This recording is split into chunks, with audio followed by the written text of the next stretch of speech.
Number one అంటారు. అసలైన number one Guru Kashi university. Parliament మాజీ సభ్యురాలు సోదరి ఆలోక్ కవిత గారు మేమందరం కూడా కలిసి మా పార్టీ తరఫున ఎలక్షన్ కమిషన్ ఆఫ్ ఇండియాకి పలు విషయాల్లో భారతదేశంలో ప్రస్తుతం ఎన్నికలు జరుగుతున్న పరిస్థితులు, ఎన్నికల్లో తీసుకొని రావాల్సిన సంస్కరణలు, అన్ని విషయాల్లో కూడా చాలా వివరంగా మా అభిప్రాయాలు వారితో పంచుకోవడం జరిగింది.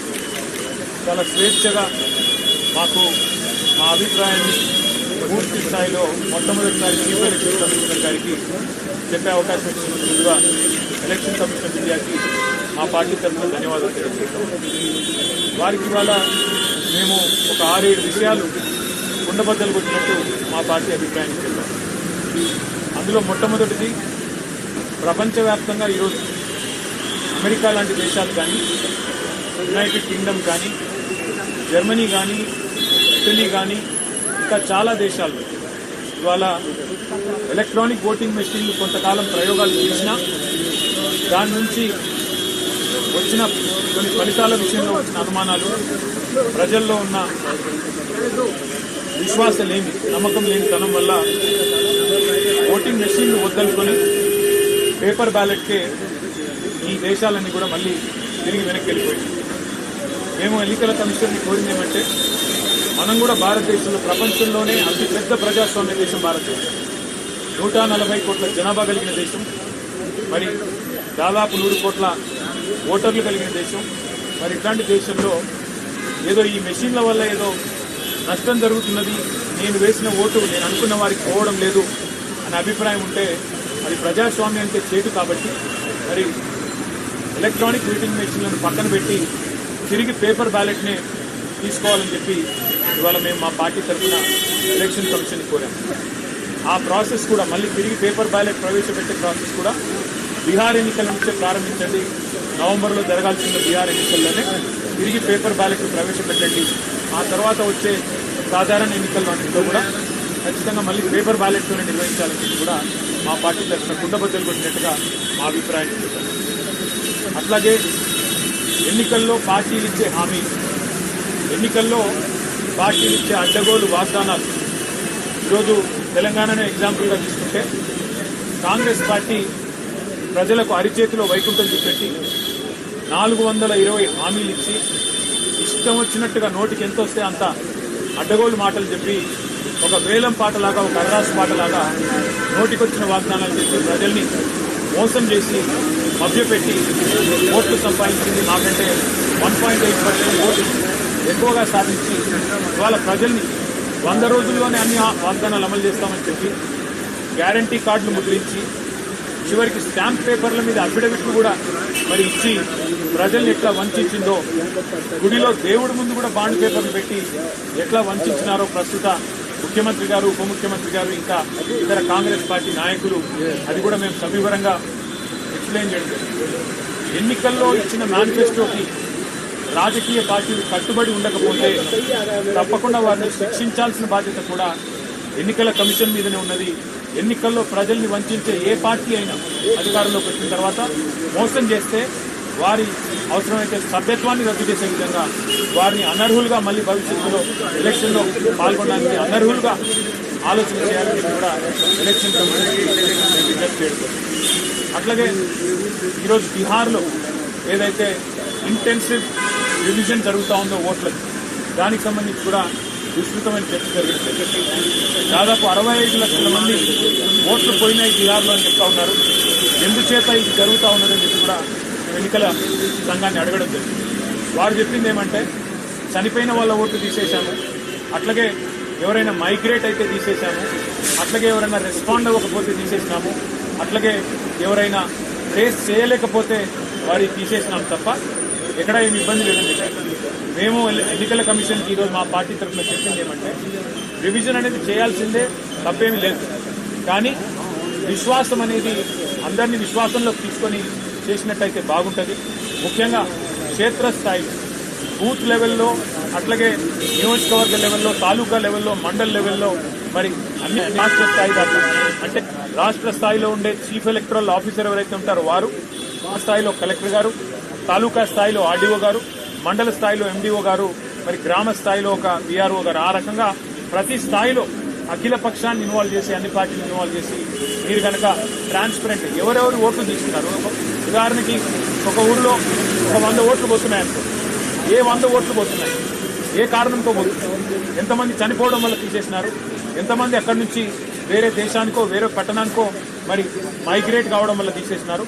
అది పారదర్శకంగా సురేష్ రెడ్డి గారు, రవిచంద్ర గారు, మా వినోద్ గారు రెగ్యులర్గా వస్తారు పార్టీ నుంచి. ఇష్యూస్ ఉన్నాయి, రిజాల్వ్ చేయండి, తప్పకుండా కాన్ఫిడెన్స్ బిల్డ్ చేయండి. అంటే భారతదేశంలో ఉన్న ప్రజల్లో అనుమానాలు ఏవైతే ఉన్నాయో ఓటింగ్ ప్రక్రియకు సంబంధించి, ఈవీఎంలకు సంబంధించి వీటిని నివృత్తి చేయండి, ఈవీఎంలను తొలగించండి, రివిజన్ అనేది పద్ధతిగా పారదర్శకంగా చేయండి అని చెప్పి నొక్కి చెప్పాము. మరి బహుశా వారు తప్పకుండా కనీసం కొన్ని సూచనలైన పరిగణలో తీసుకుంటారు, న్యాయం చేస్తారు, ప్రజాస్వామ్యాన్ని కాపాడుతారు అనే విశ్వాసం మరి వ్యక్తం చేస్తా ఉన్నాం. Thank you. మళ్ళీ మాట్లాడుతున్నాం. ఇవాళ జాతీయ స్థాయిలో ఇంత బ్రహ్మాండమైన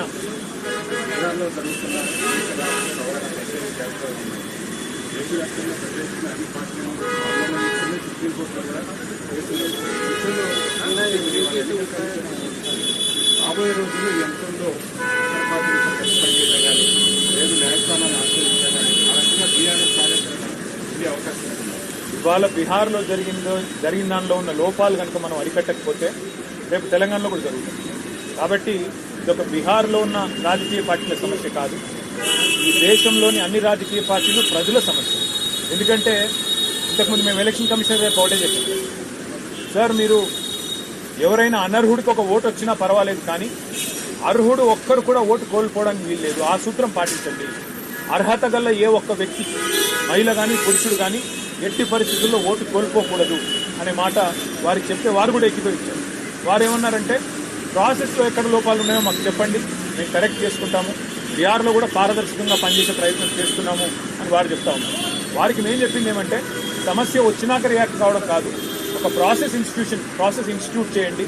తాలూకా లెవెల్ దాకా, మండల్ లెవెల్ దాకా కూడా మీరు అన్ని పార్టీలను సంప్రదింపులోకి తీసుకొని, కాన్ఫరెన్స్లో తీసుకొని, అవసరమైతే మండల్ లెవెల్లో కూడా కమిటీలు ఏర్పాటు చేసి అందులో ప్రతి పార్టీకి కూడా భాగస్వామ్యం కల్పించినట్టయితే ఏ ఓట్లు పోతున్నాయి, ఎందుకు పోతున్నాయి అనే లిస్టు అవసరమైతే అక్కడికక్కడే డిస్ప్లే చేయగలిగితే పంచాయతీ ఉండదని చెప్పి వారికి చెప్పాము. వారేమన్నారంటే పార్లమెంట్లో గొడవ చేయడం కాదు, వాళ్ళందరినీ వచ్చి మాకు కూడా చెప్పమనండి, మేమేం తప్పు చేస్తున్నామో చెప్పమనండి, మేము కూడా చెప్తాము సమాధానం, అంతేగాని మమ్మల్ని బయట అంటే లాభం లేదు, మీలాగా వాళ్ళని కూడా రమ్మనండి, మేము టైం ఇస్తాము, వచ్చి చెప్పమనండి, మాకు అభ్యంతరం లేదన్నారు. మేమైతే బీహార్ ప్రజల తరఫున, భారతదేశ ప్రజల తరఫున ఆ ప్రజల్లో ఉన్న అనుమానాలను గట్టిగా ఎలక్షన్ కమిషన్ దృష్టికి తెచ్చాము.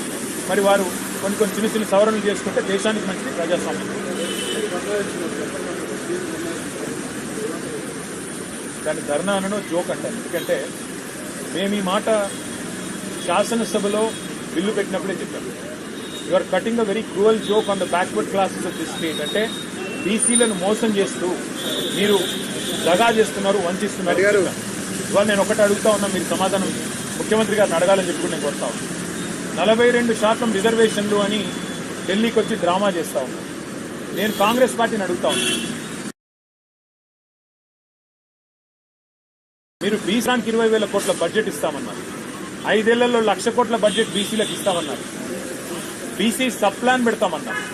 42% రిజర్వేషన్ రాజకీయాల్లోనే కాదు, ఉద్యోగాల్లో, ఉపాధిలో, ప్రభుత్వ కాంట్రాక్టుల్లో కూడా ఇస్తామన్నారు.